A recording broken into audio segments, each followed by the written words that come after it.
The LA Clippers had one of those dreaded matinee games on Saturday afternoon against the Detroit Pistons, and just like the recent game against the Detroit Pistons, it wasn't the most straightforward win, but the Clippers got it done. Why was it so complicated to get the win and so hard against a team with such a losing record?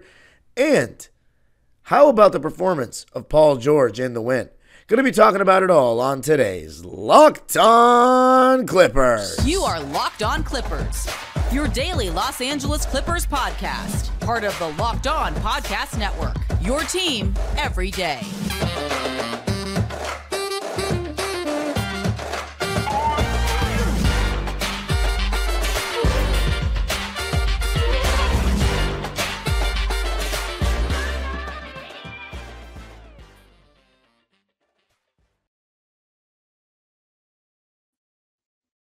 Yes, sir. You are locking in with the Clips. Thank you for making Locked On Clippers the first listen of your day, your team every day. I'm your host, Darren Vaziri, born and raised in LA and in my 19th season as a Clipper fan. You can also follow me on Twitter and Instagram at DimeDropperPod and subscribe to my own YouTube channel, Dime Dropper, for even more LA Clipper content. And Locked On Clippers is free and available wherever you get your podcasts, including YouTube, where I want you to let me know what you thought of Paul George's performance. Do you have any concerns about the game? I mean, the Clippers got it done. The small ball lineup I'm going to be talking about in this game is what helped us get it done.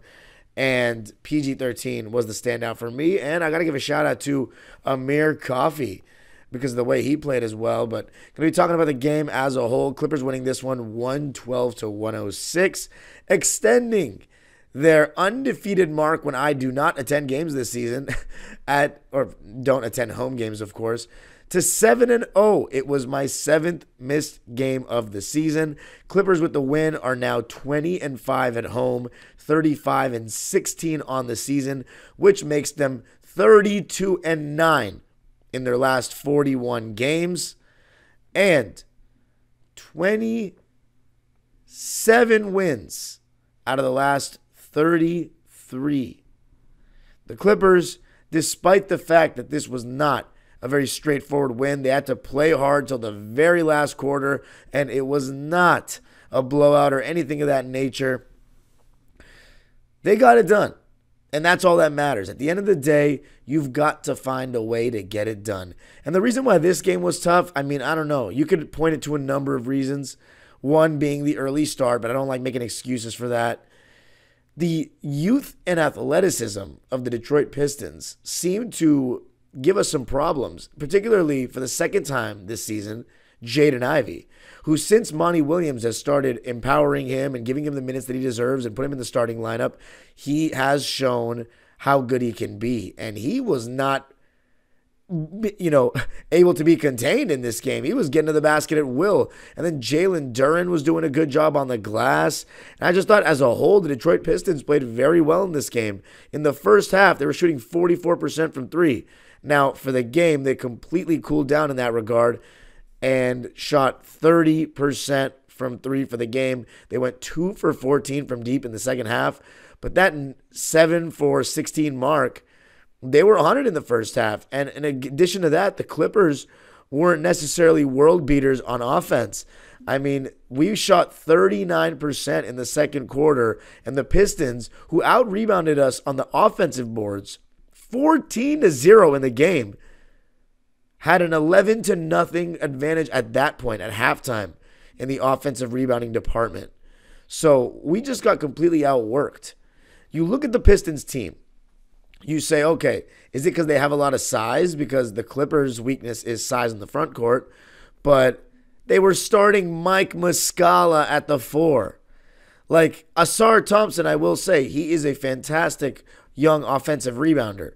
But the fact that they got 14 offensive rebounds to our 0, I thought a lot of it, and Mike Fratello even said it in commentary, a lot of it was just effort. You got to put up, we play smaller lineups. So we have to do a job individually. The players have to do a job individually of boxing their guy out, even if it's not their guy. For example, if you get switched on to someone new and it's not an ideal matchup for a rebound, it doesn't matter. You need to gang rebound. You need to at least box out and make the ref call something or make the guy grab it over your head. This was just a simple, oh, it's the Pistons, it's early game, I'm not feeling it. It was that kind of vibe in my opinion. Now, in this game, Terrence Mann started out guarding Cade Cunningham, Kawhi on Asar Thompson, Zoo and Jalen Duren were matched up against each other, Harden on Muscala. And on the other side, Jaden Ivey on James Harden yet again. Remember, James Harden on the road trip, when he played Detroit, he shot 1 for 10 in the game. Asar guarded Kawhi and Cade guarded PG. Of course, both teams switching 1 through 4. And I thought it was interesting that, Jalen Duren was in the high drop. Our bigs were in drop for the most part. Plumlee and Zoo's always in drop for the most part. Plumlee was in drop as well. We got no Tyson this game. But what I thought was interesting was that the Clippers were targeting their guards more so than Duren. A couple of times Duren switched late. He was in drop coverage. The Clippers didn't get the ideal shot that we wanted. And then he would switch on the perimeter to guard Harden or Kawhi. And he showed me that he could move his feet pretty well, and he's fairly agile on the perimeter. Now, I probably need a bigger sample size to confirm that, but from what I saw in this game, that was the case. And we weren't really creating the advantages that I thought that we probably expected to create, putting the big in the pick and roll like we always do, like James Harden always is able to create. So we started targeting their guards, guys like Cade to guard Kawhi and these kind of things. And we did score enough to win the game, but it was not the smoothest thing in the world. Kawhi would get doubled in the post at times, and I have to say, I would double Kawhi a lot in isolation or in the post if I were another team, because it seems as though at times he takes a little too long to pass the ball when teams are loading up or doubling on him. Just an observation. I think he needs to do a better job swinging it quick. But for the most part, he's good. Now, what I thought took over this game, because the Clippers, we were up 31-30 after 1. But in the second quarter, as I said, we went ice cold. And the Pistons outscored us 28-18 in the second. As I said, we were shooting well, but we were not hitting our threes, while the Pistons were playing very well. Jaden Ivey was able to get to the rim with no resistance. Cade Cunningham was walking into jump shots. We weren't doing a great job getting back in transition. So it was tough. It was tough. And James Harden in the first half, especially in the second quarter, I don't know what he was doing. He was just turning the ball over, playing really lazy. He couldn't get by anyone in the first half. He couldn't even get by Muscala. And I have to say, the last couple of weeks, he has not been getting by guys the same way he did like in December. I don't know if I should be concerned about this, but I've called it out for a couple of games now. And he did have those great games against Miami and Atlanta, but a lot of that was his three ball was just falling. And I don't want it to just be that if his step back isn't falling, he's not going to be great in what he does in the pick and roll and all that, getting the step. Because if you get a good drop big that can potentially switch and then a good pick and roll point of attack defender, which, that combination a lot of teams don't have, but the really good teams might. And then we might be in trouble with Harden. But again, I'm hoping that the All-Star break gets him some rejuvenation, because even though he played a little better in that third quarter, let's look at his line for the game. 14 points, 6 rebounds, 8 assists. So he almost got a double-double. But he had 5 turnovers.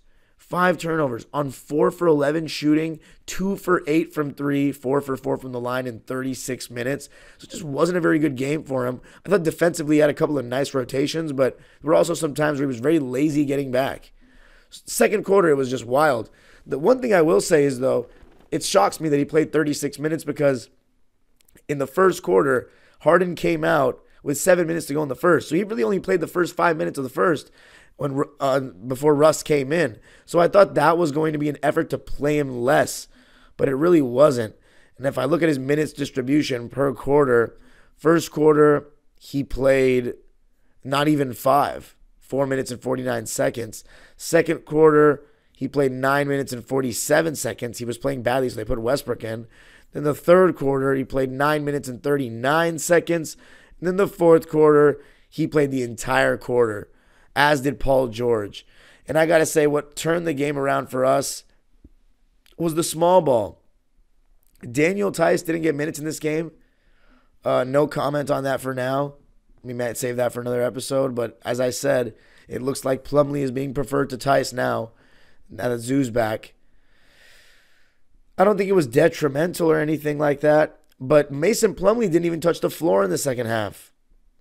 We went with a small ball lineup. And I don't think it was because Zoo was bad or getting killed in pick and roll. But I think it was because we wanted to space them out a bit. Have a little bit of speed on the court, scramble. And not only make them cover ground defensively, but also switch so we can make them play more isolation one-on-one basketball. And we were up by 10. We were down by 10, 72-62 with 4 minutes and 34 seconds in the third. And then we had Russ, Norm, Kawhi, and then a combination of, at first it was Harden, then Amir, then Terrence. All these guys, one of those three with Russ, Norm, and Kawhi to end that quarter. And Kawhi started getting going to end that quarter with 8 points. He cut it down to 5. He had a dunk, an and one, and a 3. And for the rest of the game, the Clippers were small. Paul George was cooking in the fourth quarter. We had James Harden out there, Norman Powell, Amir Coffey, and Paul George. And then Russ, and then Kawhi came in for him. Sadly, Norman Powell took a nasty hit. He was gushing out blood. He said he'll be fine. He's a tough guy. I'm hoping he'll play against Minnesota and it's nothing too serious. But we went small the rest of the game. I think it worked. We stayed in front a little bit better, got a little scrappier. And then Paul George, he really was unbelievable in this game. 2 straight threes in the fourth quarter to put us up 107-94, which kind of sealed the deal. But that small ball lineup really unlocked us. I just think it shouldn't have been this hard. But at the end of the day, it is what it is. We got the job done. James Harden didn't play well, but Paul George did. And coming up, going to be talking more about Paul George, what made his performance so special and what started turning the game around for the Clippers. Going to be talking about that coming up. I got to tell you a little something about LinkedIn jobs. LinkedIn is the best place to hire or get hired. When you're hiring for your small business, you want to find quality professionals that are right for the role. That's why you have to check out LinkedIn Jobs. LinkedIn Jobs has the tools to help find the right professionals for your team faster and for free. LinkedIn isn't just another job board. LinkedIn has a vast network of more than 1 billion professionals, which makes it the best place to hire. It gives you access to professionals you can't find anywhere else. LinkedIn does all that while making the process easy and intuitive. Hiring is easy when you have that many quality candidates. So easy, in fact, that 86% of small businesses get a qualified candidate within 24 hours. Just post your job for free at linkedin.com/LockedOnNBA. That's linkedin.com/LockedOnNBA to post your job for free. Terms and conditions apply.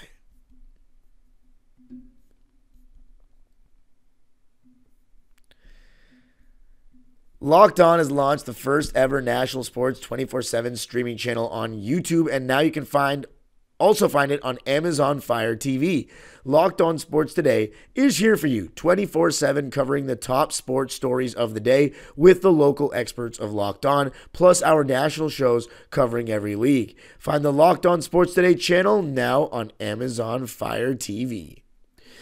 All right, Clippers winning this one 112-106 on those dreaded afternoon weekend games at the Staples Center. Of course, this is our last year, so I don't want to say enjoy it, but, enjoy the fact that it's not going to last very long. And we're going into the Intuit Dome next year, and we'll have priority with whatever we want to do schedule-wise. Damn right.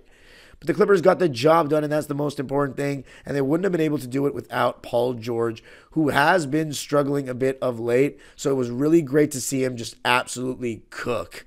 He was hooping in the second quarter, and then those big shots in the fourth. Knocking down catch and shoot threes, but also just in his bag one-on-one. And he was great the entire game. And I also thought he did a good job defensively, bodying up, fighting over screens, and just being the Paul George that we know he can be on that end of the floor, taking pride, guarding guys one-on-one, and getting active, getting the ball, loose balls. In this game, offensively, he had 33 points, 5 rebounds, 3 assists, 3 steals. So there you go. That doesn't mean you played good defense, though, but I'm just saying it matched the eye test. 3 steals, just 1 turnover.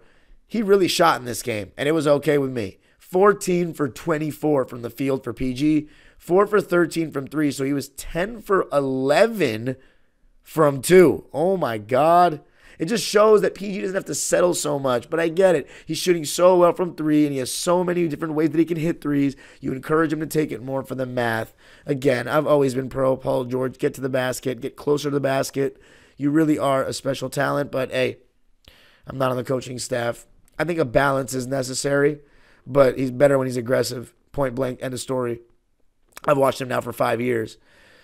He still has some bounce. Like that dunk he had in the second half, I was like, it actually made me jump out of my seat. I was like, he still has this stuff. It's all in his mind, in my eyes. Everyone's talking about the groin this, the groin that. Is the groin still injured? Listen, that groin, it's a lingering injury. It's a groin injury. It's not going to just go away all of a sudden. Maybe he made it to the All-Star game, so he won't get that much rest, but he will get some rest. And the All-Star game's coming up at the end of this week. So we'll see. I'm hoping it's healing, which it probably is, but I don't think it's that much different than the last game he played. I think he was just better in this game. So good for PG. As far as the no big thing, it's not that I don't trust Tyson Plumlee, but there are just going to be some times where Ty's going to want to go small, and it just comes down to everybody else doing their part. As PG said after the game, like, you got to get scrappy, you got to get physical, and take pride. And I think guys like Russell Westbrook are really good for that. And Russ, he started out the game with a bad 3, in my opinion, then a jump pass that ended up in a turnover, passed out of the shot. But overall, I thought he was pretty good. Got to the rim, made some plays defensively, had a buzzer-beating 3 to end the second quarter, which gave us a little bit of nice momentum going into that second half. But I thought he was pretty good overall. Haven't even seen his stat line until right now. 13 points, 3 boards, 2 assists, and a steal. Just 1 turnover, so it was on that pass out of the shot. But he took care of the ball otherwise, which is great. And he shot 50% from the field and 3. And he followed the rule. He was 1 for 2 from 3, and he shot that third one, and he hit it. 5 for 10 from the field for Russ. 2 for 4 from 3 in 28 minutes. And he was a plus 10, which was tied for the highest on the Clippers with Norman Powell, who I thought was very quiet in this game. And then you couldn't miss him when the blood was gushing out. That looked bad. But one of his quieter games, he played 23 minutes and was just 1 for 3. Didn't get a 3-point shot off or a free throw off. 2 points. So a rare, very quiet game for Norm. We played our regular 9-man rotation, but Mason Plumlee played 12 minutes, all in the first half. He had 6 points and 5 rebounds on 1 for 2 shooting, so he wasn't bad in his minutes. But again, Ty saw what he saw. He went small, and it worked. We outscored the Pistons 27-23 in the third, but in the fourth, it was our best quarter, 36-25. And I haven't mentioned anything really about Kawhi, so I'll mention it now. I thought he was pretty good. Again, he was getting doubled here and there, so he didn't get as many shots off as Paul George. He had some solid stretches in this game, but it was a long, and I want to see what he shot in that second quarter because it felt like he could not hit at that moment. Yeah, 0 for 3, so there you go.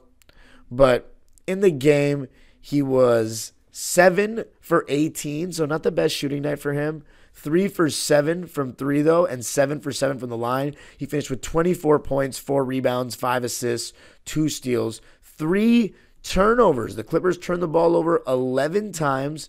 He had 3 of them. 11 times. He had 3 of them. James Harden had 5 of them. So between those 2, we had 8 turnovers. If it's Zubats, he played 20 minutes. He was a minus 11, but I think it was just that the Pistons starters were playing really well. I actually thought he had some good moments in drop coverage before he came out for the rest of the game in that third quarter. He had 6 points, 5 rebounds, 2 blocks on 2 for 3 shooting in 20 minutes. But yeah, we did not play centers that much. Just 20 minutes for Zoo, 12 minutes for Mason.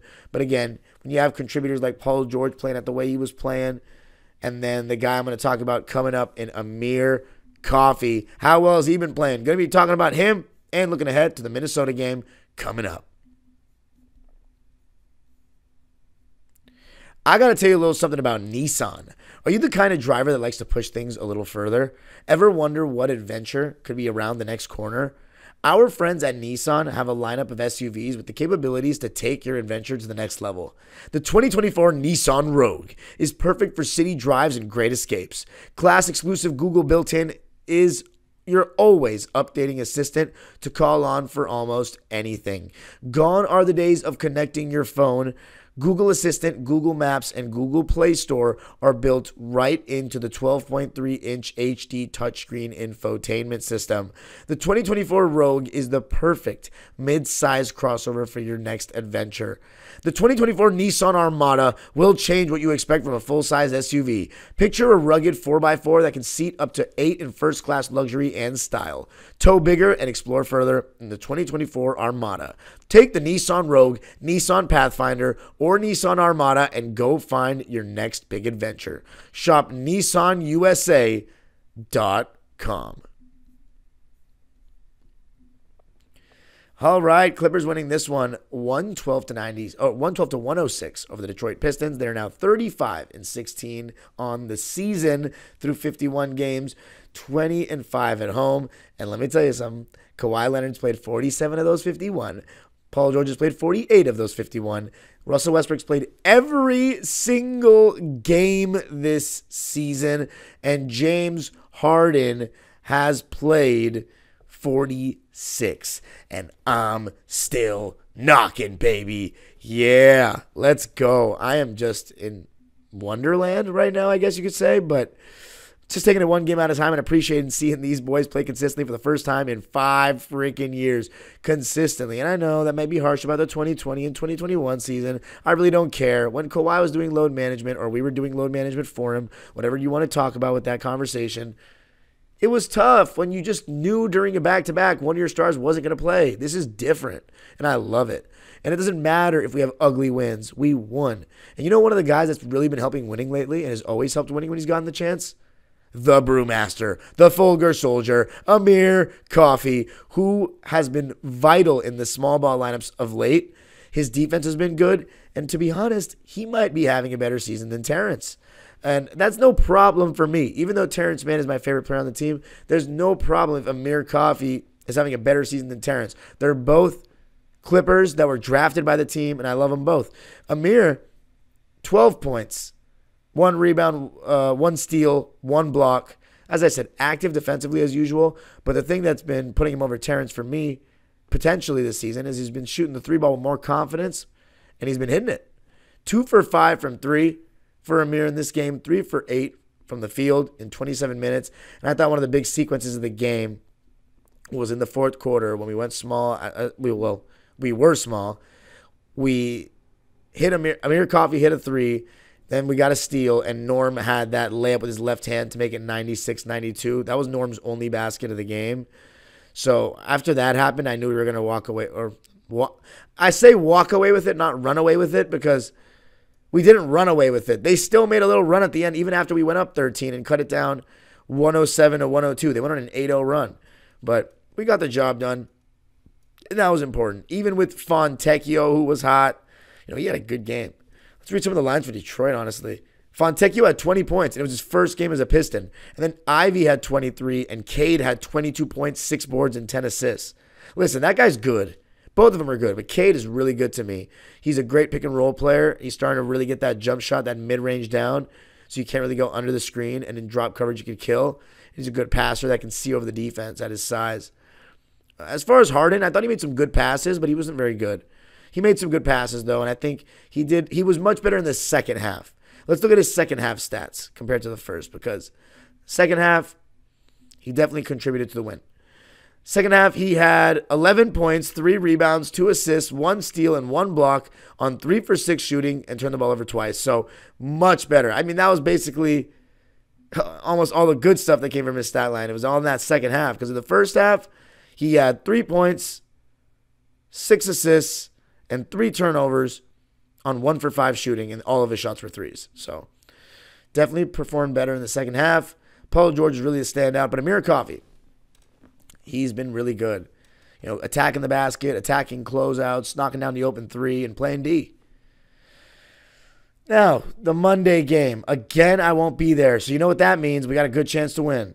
Minnesota Anthony Edwards. This is a huge game for the standings. Huge. It would be really nice to get a win here because we lost to them last time in Minnesota, and it's only our second time seeing these guys. I'm really disappointed I won't be there, coaching exploits. But anyway, I think that the team's going to do this, and we need to do it. Let's see how we combat their size.